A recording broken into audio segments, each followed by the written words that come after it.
The Six Day War of June 1967 stands as one of the most pivotal and transformative conflicts in the long and tortuous history of the modern Middle East. Its brevity belied its profound consequences, reshaping borders, altering political landscapes, traumatizing societies, and entrenching dynamics that would define the region's central conflict for decades to come. To understand the war is to understand a moment of cataclysmic change, born from a potent cocktail of escalating tensions, miscalculations, existential fears, and strategic ambitions.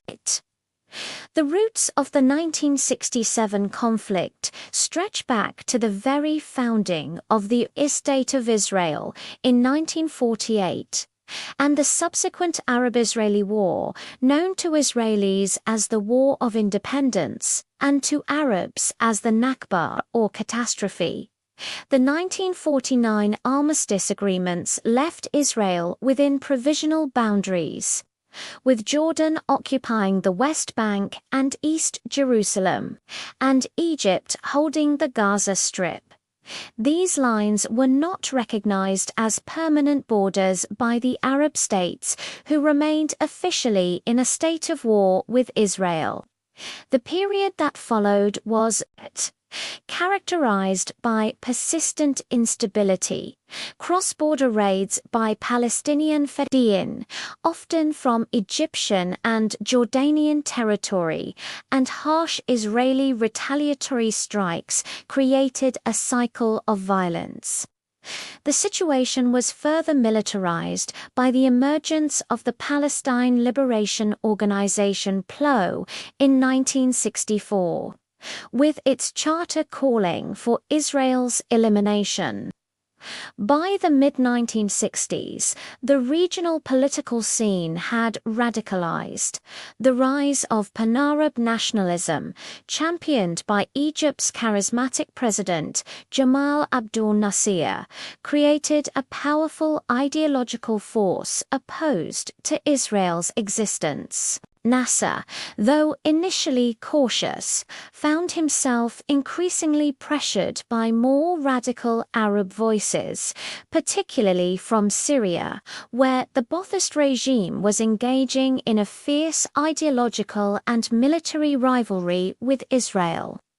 The Syrian-Israeli border was a constant flashpoint, with disputes over water rights, cultivation of demilitarized zones, and artillery duels. In November 1966, Israel launched a large-scale retaliatory raid on the West Bank village of Asamu, then under Jordanian control, highlighting the fragility of the armistice and embarrassing King Hussein, who was seen by radicals as insufficiently committed to the Arab cause. It was the Syrian front, however, that provided the immediate tinder for the conflagration. In early 1967, clashes intensified. On April 7th, a major aerial battle saw Israeli jets shoot down 6 Syrian MiGs and, in a pointed message, fly over Damascus. Soviet intelligence, keen to bolster its Arab allies, and perhaps misreading Israeli intentions, then provided Egypt with a fateful land, as later evidence suggested. False report that Israel was massing troops for a full-scale invasion of Syria. This report catalyzed a chain of events that hurtled the region toward war. Feeling compelled by his role as the leader of Arab nationalism to act in Syria's defense, Nasser began a series of steps in mid-May that he likely believed would demonstrate leadership and deter Israel without necessarily triggering a full war he knew Egypt was not fully prepared for. On May 14th, Egyptian forces began moving into the Sinai Peninsula in a conspicuous show of force. 2 days later, Nasser took the irrevocable step of demanding the withdrawal of the United Nations Emergency Force (UNEF), which had been stationed since 1957 along the Egypt-Israel border and in the strategic Strait of Tiran. To the world's surprise, UN Secretary-General U Thant complied immediately, ordering a full withdrawal. With the UN buffer gone, Egyptian troops moved up to the armistice line.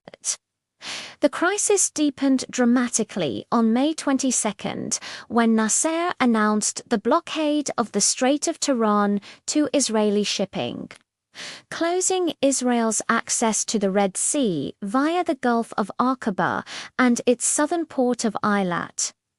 For Israel, this was a casus belli. It had consistently stated that a closure of the straits would be an act of war, and the international guarantees given after the 1956 Suez Crisis, which had opened the waterway, now seemed worthless. The world watched as the crisis escalated into a deadly diplomatic stalemate. Israel, under Prime Minister Levi Eshkol, initially pursued diplomatic channels, hoping for international pressure, particularly from the United States, to force Nasser to back down. But President Lyndon B. Johnson, deeply embroiled in Vietnam, offered only vague promises and slow-moving multilateral initiatives.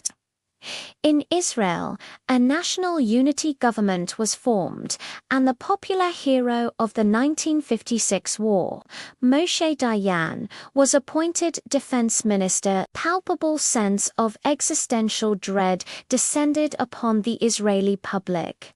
Nasser's fiery rhetoric, speaking of a war of annihilation, combined with bellicose statements from other Arab leaders, convinced Israelis they were facing a second Holocaust.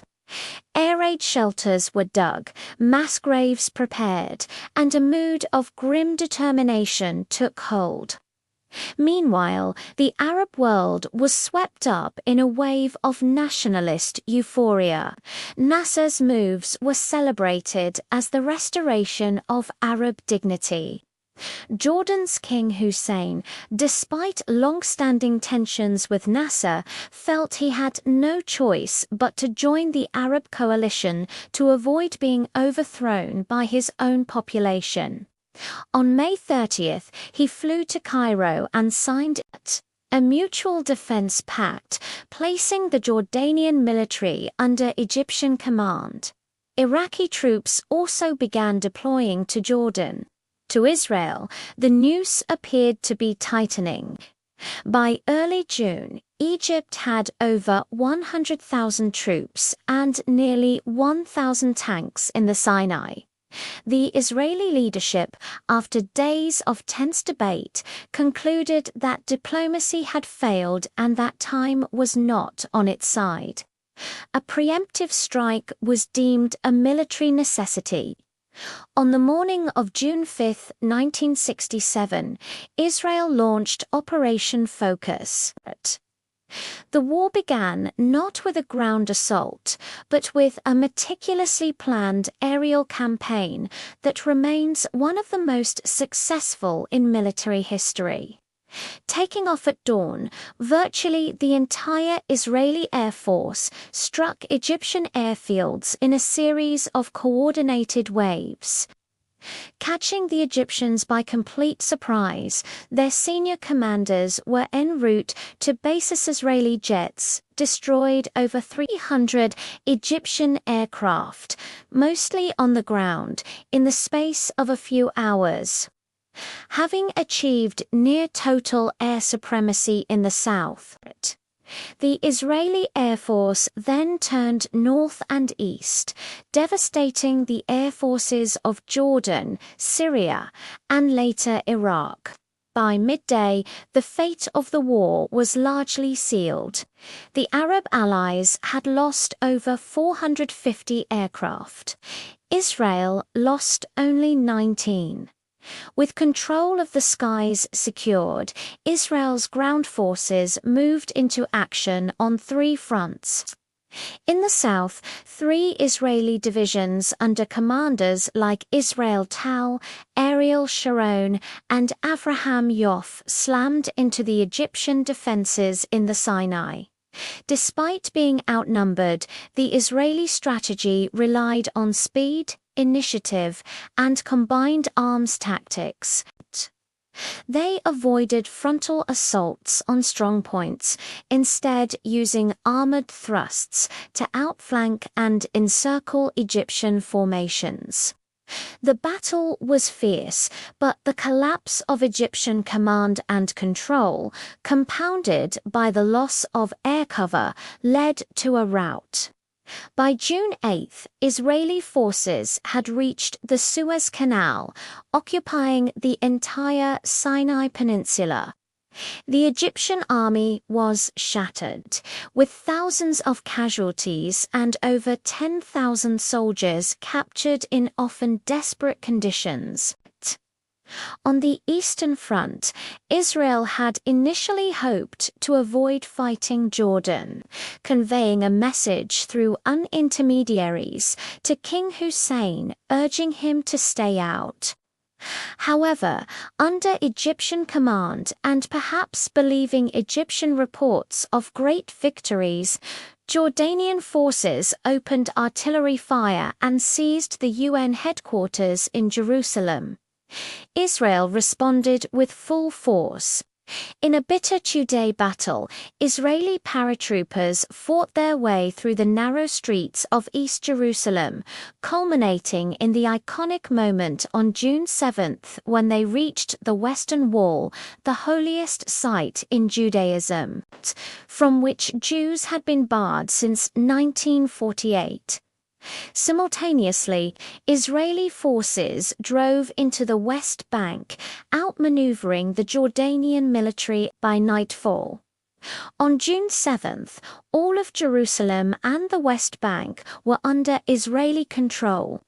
The final act unfolded on the northern front with Syria. For the first 4 days of the war, Israel had contained the fighting to the south and east, while Syria shelled Israeli settlements from the commanding heights of the Golan Heights. With Egypt and Jordan defeated, Israel turned its full attention north.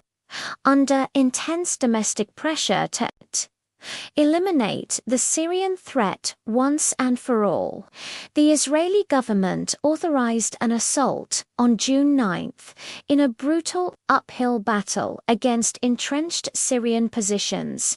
Israeli brigades fought their way onto the Golan Plateau by June 10, with Israeli forces advancing toward Damascus. A ceasefire was imposed, leaving Israel in control of the strategic heights. The war was over in just 132 hours. The Arab armies were decisively defeated. Israeli losses stood at under 800 killed. Arab losses were an estimated 15,000 to 20,000. But the aftermath of the military victory was a political and human quagmire of staggering complexity. Israel now found itself in control of territory more than 3 times its original size. The Sinai Peninsula, the Gaza Strip, the West Bank including East Jerusalem, and the Golan Heights. Over 1 million Palestinians in the West Bank and Gaza came under Israeli military administration. The war created a new reality, one that Israel initially saw as a source of security and bargaining chips for peace, but which would quickly become the core of an intractable conflict. The immediate political repercussions were immense. In the Arab world, the defeat termed al-Naksa, the setback was a profound psychological and political shock. The credibility of Nasser and Pan-Arab nationalism was shattered.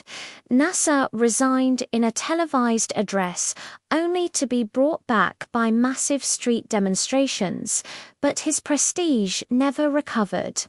The defeat paved the way for the rise of Islamist movements, like the Muslim Brotherhood, which argued that the failure was due to a departure from religious principles and for a recentering of Palestinian nationalism as a distinct cause.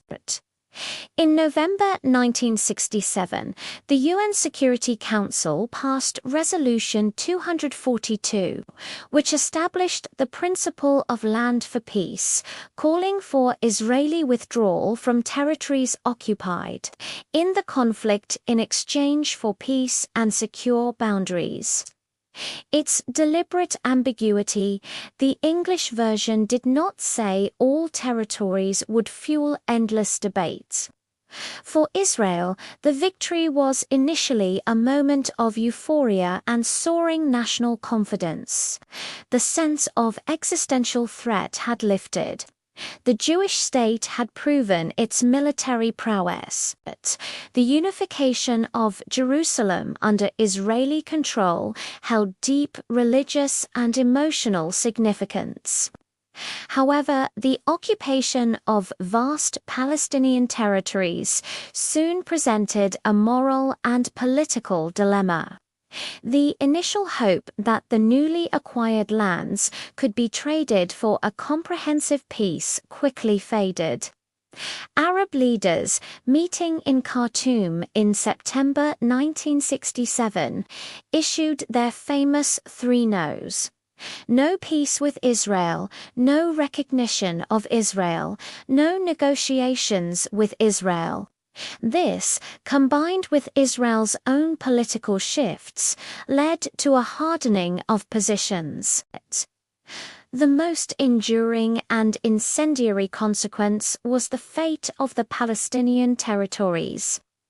The war transformed the Palestinian national movement, giving it a geographic focal point, the occupied lands and a new generation of leaders. It also led to the beginning of Israeli settlement building, initially presented as strategic outposts, but evolving into a deliberate project of creating permanent Jewish communities in the West Bank and Gaza, a policy that international law largely considers illegal. The occupation and the settlement enterprise created a daily reality of friction, control, and resistance that would explode in the First Intifada in 1987 and shape every subsequent negotiation. The 1967 war also reshaped the global geopolitical landscape. The United States emerged as Israel's primary patron and arms supplier, a relationship cemented by Israel's demonstration of its value as a strategic asset during the Cold War. The Soviet Union, having backed the losing side, saw its influence in the Middle East damaged, though it would quickly rearm Egypt and Syria, setting the stage for the 1973 Yom Kippur War. The conflict also placed the question of Palestine firmly on the international agenda, making it a global symbol of anti-colonial struggle. In many ways, the Middle East of today was born in those 6 days in June 1967. The lines drawn, or rather, erased in that war define the core issues of the ongoing conflict. The borders of Israel, the status of Jerusalem, the fate of Israeli settlements, the rights of Palestinian refugees, and the very possibility of a two-state solution. The war replaced the abstract armistice line disputes with the concrete, grinding reality of military occupation and its attendant injustices. It created a powerful Israeli narrative of strength and redemption, but also planted the seeds of a future where controlling another people would challenge the nation's democratic and ethical character. For Palestinians, it compounded the tragedy of 1948, beginning a new chapter of displacement, struggle, and statelessness. The Six-Day War was not an isolated event, but a violent rupture that accelerated history. It was a war of choices, miscalculations, and profound consequences. Its legacy is a region still grappling with the ghosts of that stunning victory and that catastrophic defeat, locked in a conflict whose resolution continues to be elusive. Its parameters still largely set by the outcomes of those fateful days in 1967. The short war cast a very long shadow, one that darkens the landscape of the Middle East to this day.